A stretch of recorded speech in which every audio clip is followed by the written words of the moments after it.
Hello, I'm Mark Tucker. And I'm Alan Furstenberg. Welcome to Two Voice Devs. Two Voice Devs. How's it been going for you, Mark? Oh, it's been good. Pretty busy, but Good. Busy, I understand. Oh, do I understand busy? Yes. Good you? Busy, I hope. Yeah. No, it's been. Did you happen to catch the VoiceFlow launch, V2 launch? I did catch. Today? I did catch the VoiceFlow V2 launch. It was. It's interesting. I have not used VoiceFlow before, so the launch kind of overwhelmed me with this whole pile of, here are all of these great things that we're doing new. And my reaction was, that's fantastic. Where do I begin? Yeah. So I'm really excited to begin and start working with stuff, but man, it seems like they're doing an awful lot of great stuff. Yeah, so lots of different things as far as being able to create projects, whether it be prototyping from the designer's perspective, but trying to move that into a designer-developer workflow where that you can reuse. They've got some open source runtimes where you can, in essence, export in JSON format the data that you've created in your your model of everything, how, what the flow is going to be and all that stuff, and then pair that with an open source runtime, and you can deploy on Alexa. I think Google. Alexa and Dialogflow, and I think they said both Dialogflow, I think they even said Dialogflow CX, but I'm not sure. And for the Google Assistant, and for mobile, and for desktop, and for web apps, and for call centers, and for, I mean, they're listing all of this stuff, these new integrations, which are just amazing. Yeah, it reminds me of the 3.0 launch of Jovo, where they just announced a whole bunch of capabilities beyond the big two that everybody's used to hearing about. So I have to dig in more. I've used VoiceFlow a little bit as far as just prototyping, kind of playing around, trying to see what it could do, trying to understand where the no code is, but yeah. I'm excited to jump in and check out some of this open source stuff and see where the runtimes are going. Yeah, no, one of the really exciting things is it sounds like it's taking it from what was originally a design tool into much more of a, design, develop, project management, project runtime, full set integration system. It's really exciting looking. Well, because there was even something that they had talked about. I joined the after party at Dr. Terry Fisher and Voiced In and did an after party thing. I'm coding away, working, listening to the what was going on, and they even said that you could take the code that you created on the web version of VoiceFlow and export that out. Use one of these runtimes, run it on your own hardware. And they, even said, if something happened and VoiceFlow went completely down, your stuff would still be running. Right. And I'm just like, whoa. I mean, they were talking about, how there's a pipeline so that, you have an ASR, you have the NLU, you've got their runtime, but all of those components are modular and most of them are open source. So if you don't want to use their NLU, plug in your own. Plug in the Dialogflow NLU, plug in the Rasa NLU. Doesn't matter, it's all there. And if for whatever reason you wanted to go put this on a tiny embedded device and you had an NLU for it, and you had an ASR for it, congratulations, you've just, mocked up a conversational interface that you can now go install on a standalone device. And that's just amazing. Yeah, it is. It blows my mind. And once again, it reminds me of all the different integration points that Jovo was talking about. So I'm thinking about, and this was even asked, it's like, at some point, there's got to be a VoiceFlow to Jovo integration of some sort. Well, yeah, it just makes a lot of sense. Take the top no code solution out there and pair that with what I think is one of the top voice frameworks out there. And well, I mean, even they were saying at one point, that in setting things up for a runtime, you'd be able to export it, and then, the export format is documented. So you just need to create the translator to turn that export format into the import format for something else. Yeah. So there's a lot of potential places where this can go. And so, who knows where the platforms will need to adapt to handle this sort of stuff. Well, and I just get excited anytime anybody in the voice community has something, this big, something to celebrate. It just really shows where things are advancing in the field, and just excited to see, people be successful. So. I agree. And I think one of the things that this really does is it pushes us all forward. Mm-hmm. It was fantastic last week at Voice Lunch US that we had a Voxable in kind of explaining what their design tool was. Right. So it was great to see them, but it was also great to see Braden from VoiceFlow there and Jan from Jovo there. And, it goes back to our discussion that we are this big community and we may be rivals in different places, but we're all have this goal of pushing everything forward. Right. And as one of the one of the bigger leaders in the field makes big jumps ahead, you're going to see the other ones also making those jumps ahead. And I think that's wonderful. I really think that's great that this community is like that. Yeah, I'm excited for what else is coming out of VoiceFlow. I looking at what they have, I'm thinking, all right, soon you're going to have to do something with a content management system. You've got data in there now. You're going to have to try to figure out what is the workflow for the people that have to worry about the text to speech or the audio assets. Like, what if we prototype everything with SSML and different voices, but then make it easy to overlay those with celebrity voices or any type of I think we're definitely at the talent. point. I think we're definitely at the point where the next big technology that we need to see developed are the CMS systems, and you and I have discussed this in the past as well. Wow, that was just all this.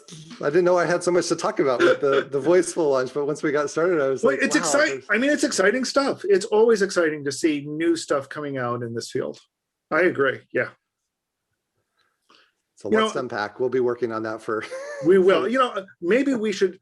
Maybe we should talk about getting, some of the developer relations people from Jovo and Voxable and VoiceFlow on the show to talk with us. It'd be great to. What are they offering developers? What sorts of things are developers looking for that they answer, that they address?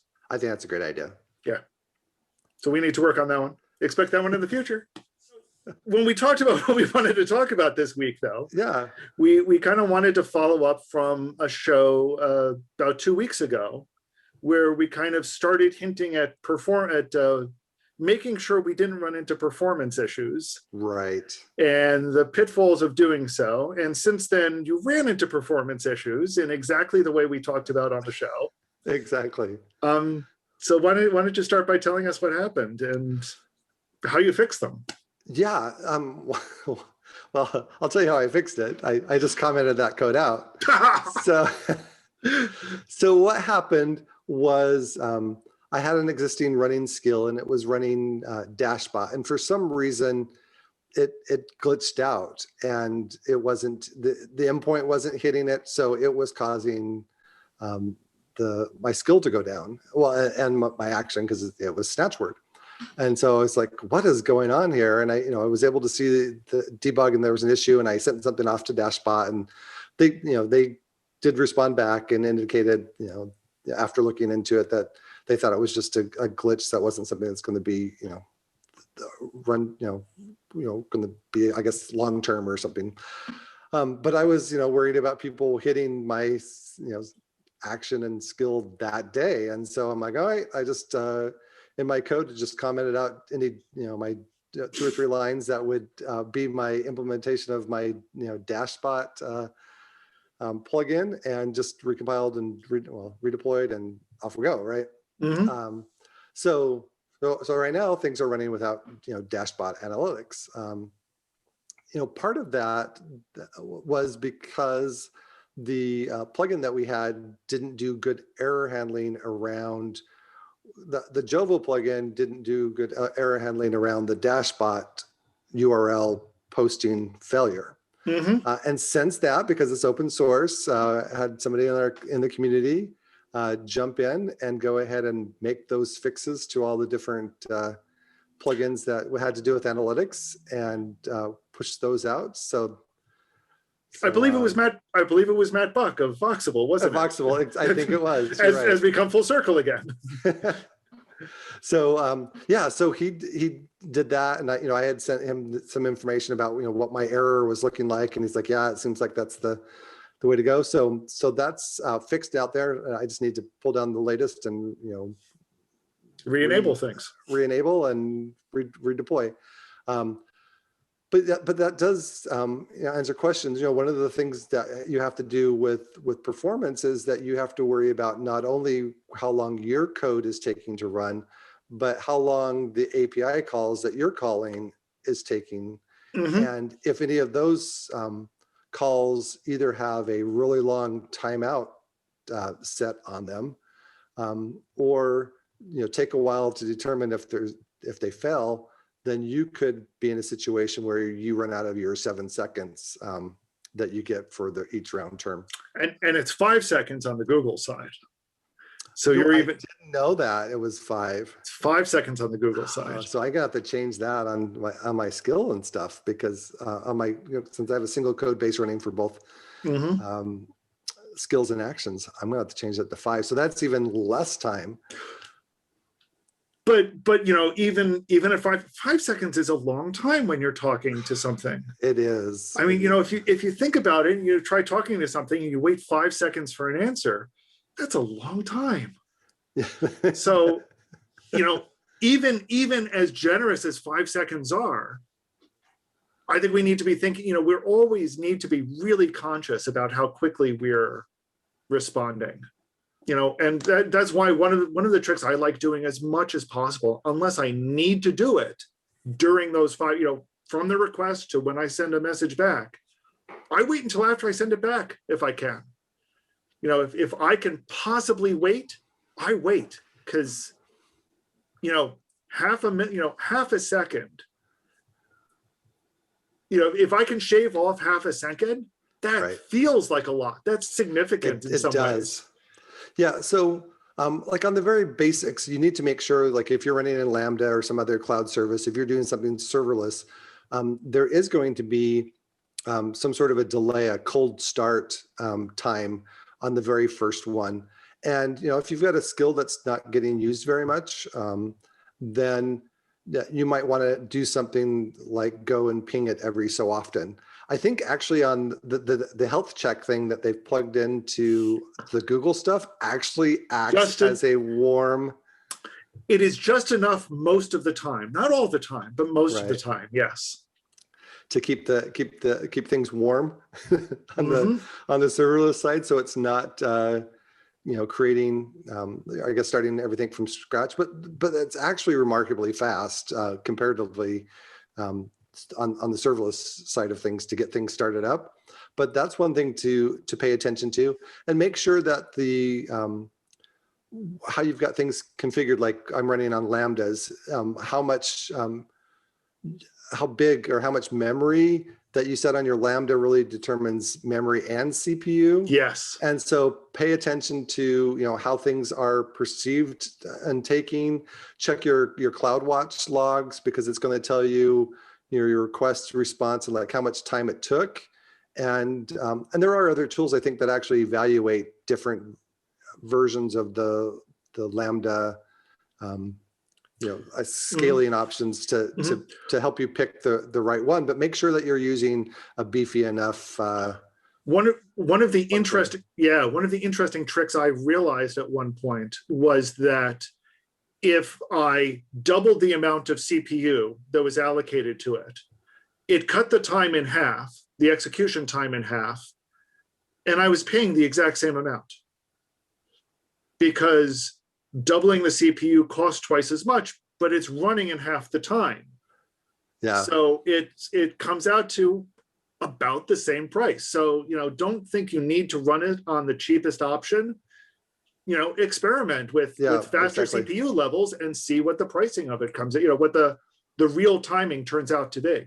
And that's especially better now that Amazon is billing for down to, what is it, tenth of a milliseconds. They're it's definitely a lot smaller, because I think it was like 100 milliseconds. I think it was 100. Right? Yeah, they're no longer rounding up to 100 milliseconds. So yeah, so and I've found cases where I've doubled it and it's taken less than half the time. So definitely experiment with that. So that's one thing that you want to make sure that you're doing is on your, I guess, infrastructure, make sure that you're running the biggest thing. Also make sure, like if you're running against a database like DynamoDB, that you've got enough read and write capacity units, or that you've got things scaled. So there's just a number of things on the cloud resource side of things that you want to make sure that you've got things big enough to, and because that affects performance. No, definitely agreed. And I think, that's certainly the first thing to always tackle. One of the things that I think shocked me when I first started using serverless was this notion that when I'm developing something locally, I can run it, I can run the timing locally, runs really well, and then I deploy it to the server and test it, and it's slow. The fact that running it on the cloud resources as opposed to my own machine is just ridiculously slow. So yes, do your tuning locally. You need to do a lot of tuning locally, but keep in mind, you're still probably going to have a worse performance once it's actually deployed. So don't get it in just under the 5 seconds locally. Yeah. That's not good enough. You really need to aim low. Yeah, and you don't really necessarily have to worry about, because things will scale on a serverless. So it will run across multiple instances if it needs to, and so that each of them should be performing about as well as each other. Yeah. Yep. Yeah. So that's certainly one thing that fortunately we don't have to worry about, but you still need to make sure that single run goes as fast as you possibly can. Right. And take some time, right? Yeah. Make some notes and see how it goes. And sure, there's like different things that you could set up, but I just have like the Lambda function, console up and doing some monitoring as I'm running it. And I'm just seeing, what is my max response time and things like that. And so that I can kind of keep an eye on where things are and like, oh, that's not quite where I want it to be. And then I start figuring out what might be causing it.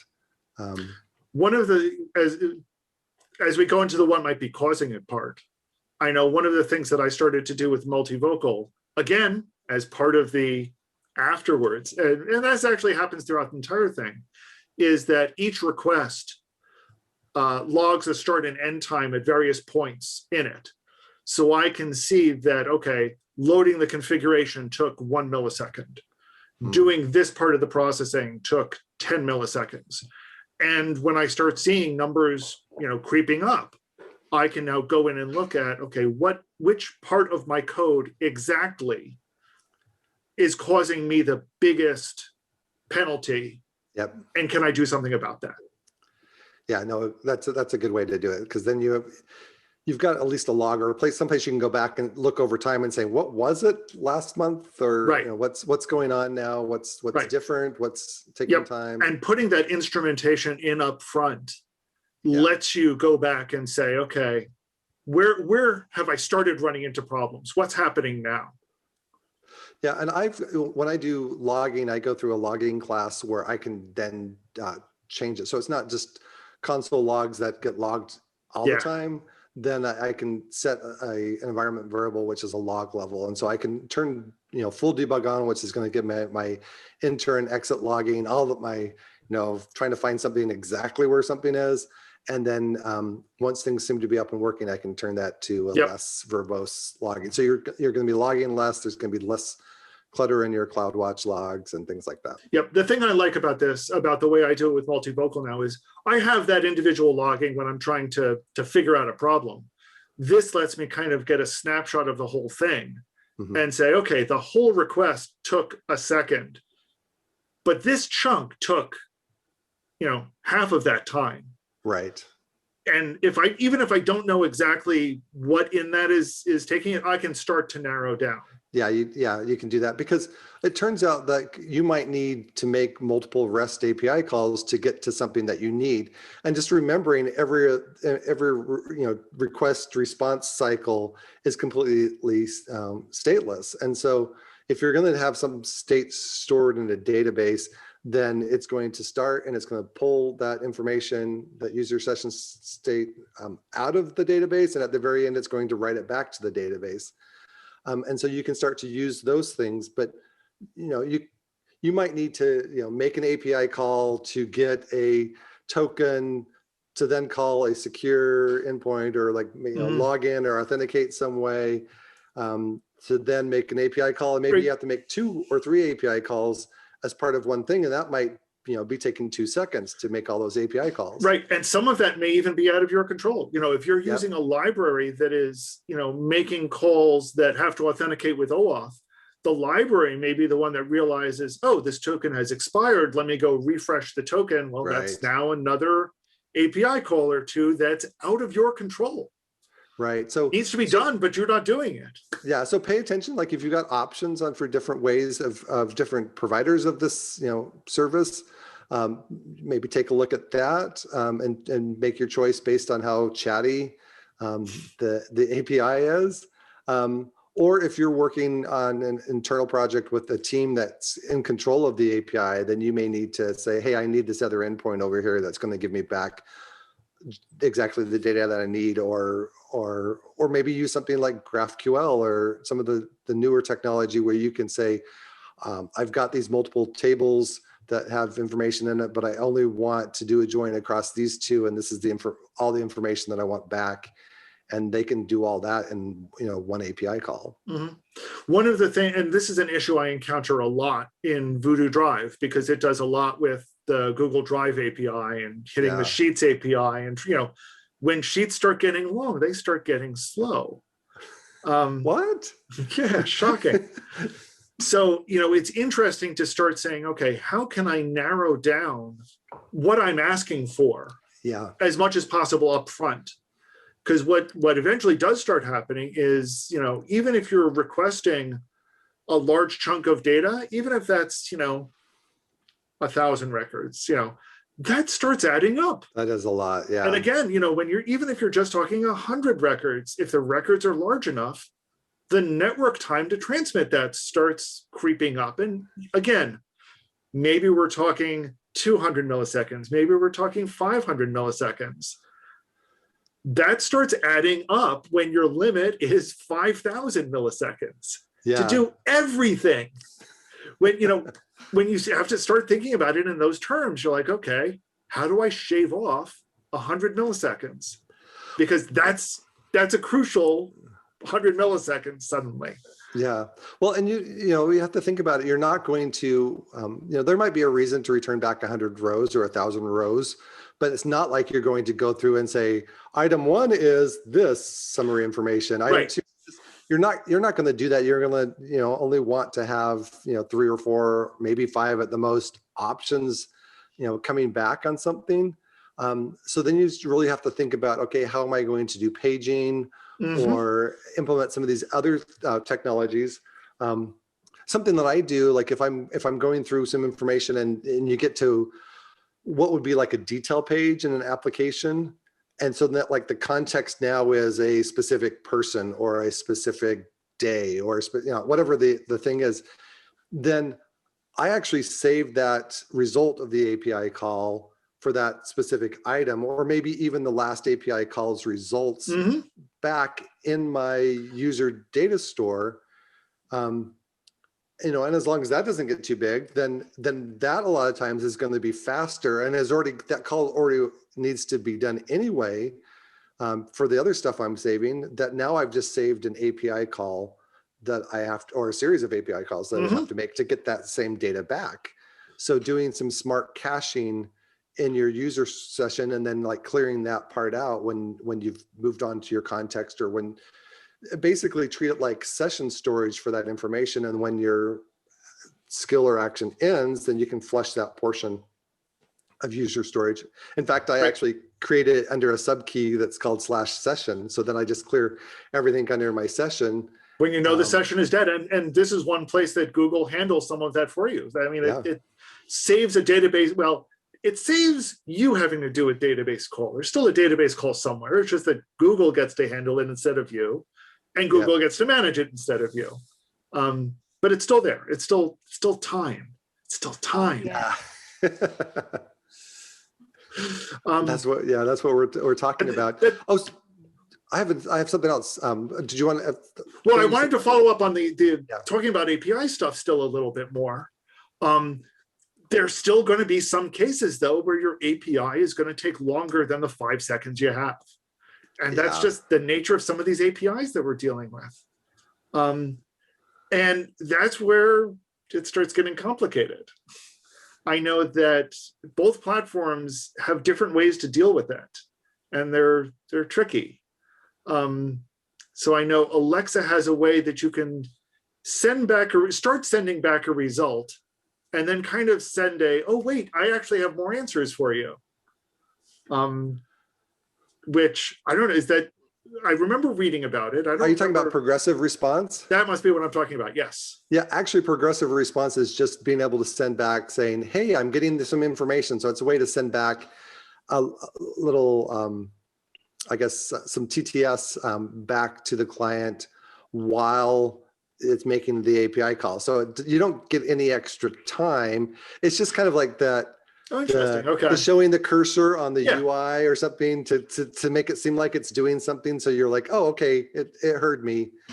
Well, but still, again, when you're talking 7 seconds, getting a response back quickly. Yeah. And so then it helps a little waiting for, the rest of the response. Yeah, because the perception to the user is that they've heard something within just a second or so, right? While it's really still making the query. And the other option is that you would have had to wait 3 seconds. So maybe now in 500 milliseconds, you get this thing back that says, getting your, searching for the result now, or whatever you want to message. And then the message comes back. And so it seems like, to the user, hey, this is being more responsive. But it's not really doing anything other than letting you send back a message. While it's still doing stuff. On the Google side, it's a little more complicated. Since we don't have progressive response, the solution that I've cooked up, and I recommend people try to use, is send back the response quickly. After your response is processed in another thread or as part of the same process, continue with the API call, get the answer, save it in a database against the session somehow. As part of the response you send back saying, hang on, I'm still working, play an audio clip using the media player. Oh. When the media player finishes, it triggers an event. That event now goes back to your action, which checks the session to see if it's got a result for you. If it does, it gives you the result. If it doesn't have a result, it sends back a response saying, I'm still working, hang on just a little bit longer, and repeats this process. Ooh, interesting. I'd like to see that in action. Well, surprisingly enough, you actually do, if you've played Crosstalk.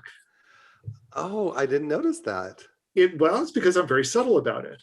In the splash screen for Crosstalk, the splash screen comes up immediately. And you then says something like getting a list of games.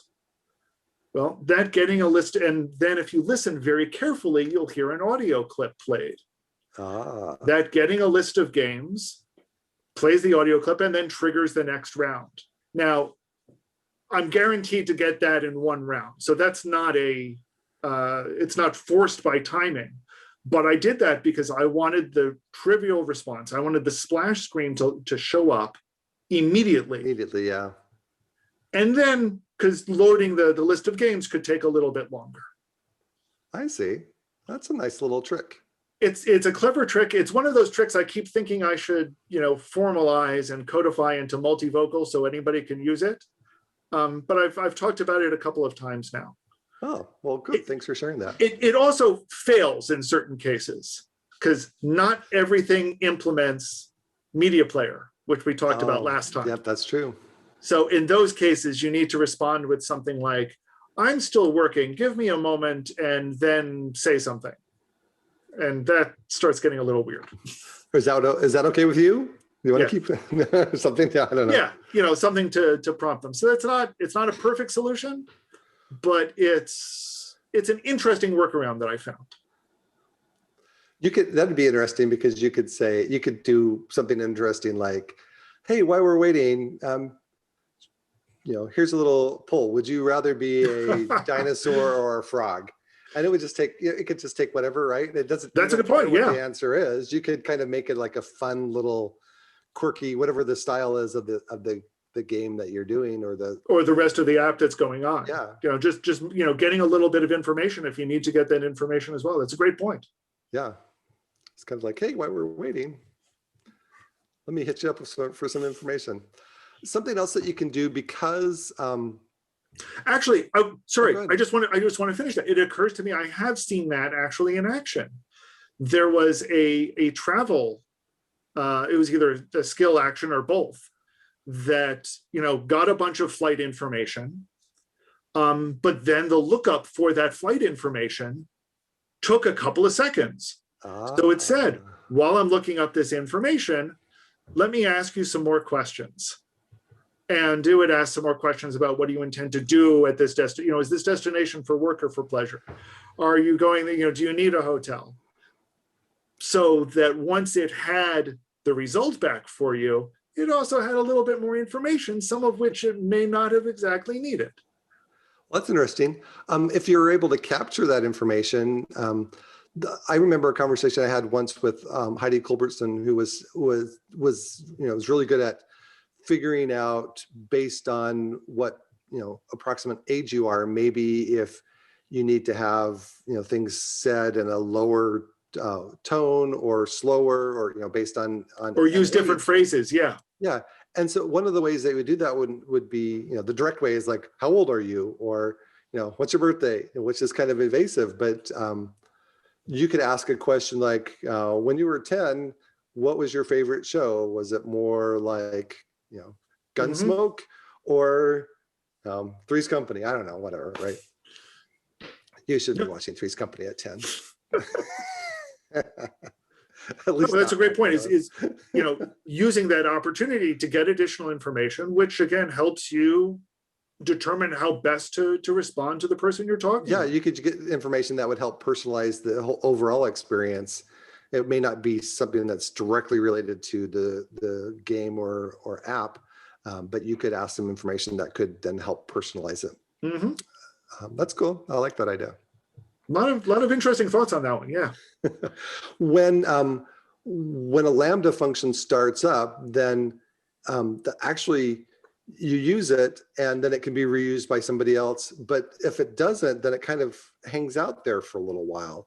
If you've got some read-only information, then you could actually use the fact that the container's loading up and save it kind of at that container level, kind of like as a global almost. And so then the next time that somebody gets it, then you would have that information. So you could do that, like if you had a number of read-only assets, like the text-to-speech responses for all your stuff, you could load that because that's not going to change during the life of that container.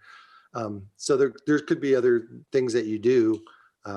This is actually one of the things. That's one of the things that I do with multivocal is when it starts up, it loads a bunch of it can load a bunch of the configuration from the database. Right. So that's a relatively expensive operation that it does up front and loads into memory. And then each execution, instead of going back to the database for relatively static configuration, right, it just pulls that out of memory. Yeah. So that's a nice little trick too. It's just kind of another play. You can cache things, at the user session level that's stored to the database, or you can actually stash it at a global level if it's read-only information. The trick there is making sure that you're not doing that for user information, because you don't necessarily hit the same session each time. Exactly. And that's something to remember. You can still, you can store it in a local memory as long as you're willing to, assume that you're not always going to see it there. Yeah. But, so it's useful as a cache, but don't rely on it. Yeah. So that's another trick for performance. There are some of the tools to help you figure it out. We are already talking about, like, at the AWS service level, you can go into your CloudWatch logs or your Lambda monitoring screen or your DynamoDB monitoring screen, and you can look at some information and help. But some of this stuff actually, Amazon is surfacing in your built-in analytics panel. They have this panel called the performance panel. Now, you say Amazon there. Is that AWS or Alexa? This is actually Alexa. I was going to say, which of the two were you talking about? Okay. Yeah. So yeah, you can go into your Alexa developer console and see, like, how many users have used your system in a certain time frame. One of the things is you can get performance information. So you can say, one of the statistics that they're counting under performance is your intents, your confidence level in your intents. How many intents are people saying that actually come back with a response? So what is your confidence rating? Do you have lots good coverage? Like a 97 would be a lot better than a 67, right? So then you're like, oh, I'm hitting a lot of fallback intents or something like that. And so that's something where you can then tweak your language model and get better performance from positive hits on the utterances that people are saying. We're going to need to talk about intents and fallback intents another show, I think, for other reasons. We've got some interesting stuff that we need to talk about there. So yeah, what other performance stats do they give there? Another one is endpoint latency. Mm-hmm. So it's going to tell you how many milliseconds it's taken on average for a response to come back. So then you get like one number to look at, as opposed to having to go into your because like it's your logs for like your Lambda monitoring is going to be like the last hour, the last 2 hours, you can say in the last 7 days or in the last month, what was my average rating? And you can see an arrow up or down. Is it getting slower or is it going faster? So that's another thing. And then the last other one is like, how responsive is the endpoint, your webhook that you're hitting? Error rates on your error rates. Is it hitting 100% of the time, or is it, so those are all, different things that you can do that are built into the analytics that, the Google Actions console analytics has some similar ones. I don't think it has the intent one. It has the latency one, the webhook latency one. One of the neat things about it is I believe it actually gives both 50% and 95% timing. So, how, 50% of all of them fall, here's the average time that it takes. Here's how long 95% of them will complete it. So you can really see, do you have a huge variance? Is there something about your action that just is wild and unpredictable, or are you pretty steady and consistent? Yeah, so Alexa gives you a P90. Okay. So, what is 90% of the responses, where do they fall? So it's nice, just another way to check out some information that then can inform over time, I need to look more closely here and figure out what to do. Right. Again, is it, if you start seeing the numbers getting slower, you start going, well, why? And it's you start wondering now, is it something that's getting slower over time because there's more data about a person, or there's more data about the whole universe of your application, or you can start trying to figure out where things where those bottlenecks started creeping in, that honestly testing is difficult to find them, when you start modeling stuff. Yeah, and if you're starting out like zero information in your database, and it's going to be different when you have 5,000 rows, 20,000 rows, 100,000, whatever. When you have those million players in your game, then when you have those million players and you get to celebrate, you also start getting to panic because your numbers have gotten worse. You're like, but that's one of the advantages of building on a cloud infrastructure. And that's why I think they spend a lot of time, these companies, Google and Amazon, giving you best practices and patterns and things to follow. We talked about one of the things when we talked about this a couple of weeks ago is that maybe your skill or action is doing something, but it doesn't need to wait around for the answer. Like it needs to send out a tweet or send an email or log performance, log the interaction itself. Yeah. And you could, even if you had like multiple things to do, you could start looking at something like EventBridge, where you can send multiple events, or you can send an event which then triggers other things which happen up, behind the scenes that you don't have to wait for at all. You've got this, really quick sub 100, millisecond response back from this thing, but it could be a whole chain reaction of other things that happen, or check other systems asynchronously. Like if you needed to create an order, you could say, your order has been submitted, check back later. And it might do this whole other thing behind the scenes. I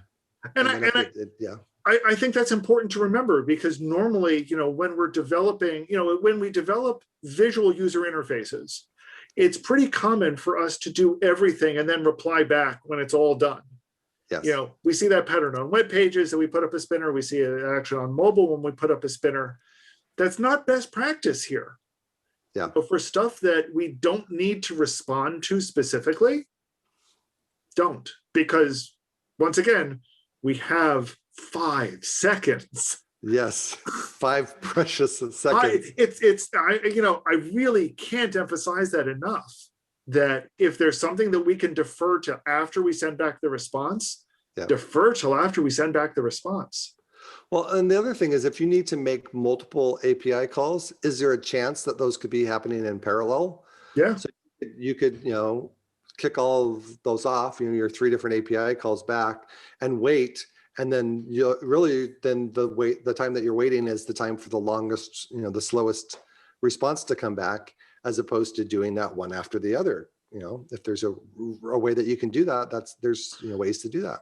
And honestly, I think even now it's still difficult for people in some ways to wrap their heads around how to handle asynchronous operations in JavaScript. So that notion is a powerful one. Yeah, it's a tough one. A lot of people just don't. It's hard to think about that. I'm really grateful for when they finally got into async await, which is something that I'm more used to in .NET world. That I'm just like, that is just so much easier than trying to do a callback inside of a callback, and then right. all this others fire off 3 events and have them all call back to the same thing that keeps track of how many times it's been responded to. And and that works if you want to do synchronous one after the other and just keep the flow like it's synchronous, but really it's an asynchronous call for something. Or you can set up multiple promises and just send them into one. I want to satisfy all of these promises at once, and that would be then doing multiple parallel API calls. And if one or any of them fail, here's how we need to handle it. And maybe in that case it does mean you need to wait until they all respond back. I'm not saying respond back before anything. Just make sure you understand when to respond back. Right. And and be smart about your timeouts. For each of your API call, if you've got control with your Axios or however you're making those API calls, make sure you're setting the timeout. So whatever the default, which may be way too long, might be geared for a desktop application. Make sure that you're set it to something that's reasonable, and that's probably not 5 seconds or maybe 4 seconds. It might be 2 seconds or even 1 second. So then you start to fail earlier when things are happening, and then you start to realize, okay, what am I going to have to do different with this API? Am I going to have some other process that makes the call and pulls it down and caches it in a database and refreshes it periodically? What am I going to do? What do I do? Do I make smaller calls? Am I need to ask for more targeted information? Sometimes that will end up restructuring the design of your conversation. Yeah, exactly. So a lot of things to think about when it comes to performance. Yeah, and I'm sure we didn't hit all of them. I'm sure, yeah. please share us some tips and tricks for that. I'm always willing to learn, and who And I knows, you think, might save my bacon. yeah, and I think this is one place where a lot of us do have a lot to learn. It's a new field, it's a new experience. We would love to hear what people have to say and their performance tips and tricks.